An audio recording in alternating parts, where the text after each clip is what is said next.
Hi, everyone. We're here today to talk about Newbie Bites number 3, which is all about the print function.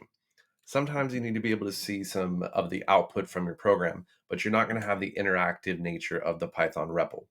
Print is a function that actually will display the text to the screen for you. By the end of this video, you'll be able to print out your own strings from inside a Python program. We fired up the Python REPL here, and we can start with looking at the type of print.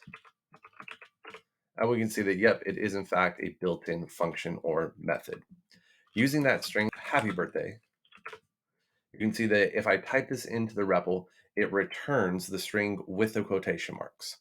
If I use the print function and I type in happy birthday as a string and I press enter now, you'll see that it will actually print out each of the characters inside the string and it won't print out the quotation marks anymore.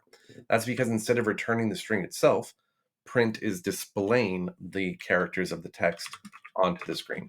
So let's go see what this looks like in an actual program. Open up your favorite editor. I use NeoVim, by the way.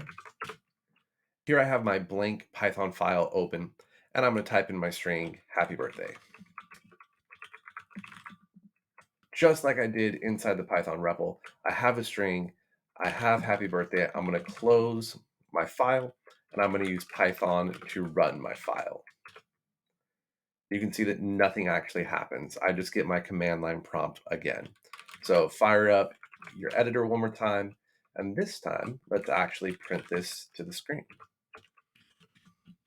I'm using the print function. I have a string inside the parentheses of the print function. Now when I use Python to run my program, we can see that it actually does print out happy birthday. Here into NeoVim, you can change the string to be whatever you would like to say. I'm going to say that my name is Russell Helmstedter, and I am 35.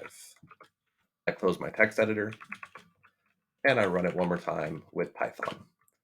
There it is, your very first print statement. Good luck on your bite number 3.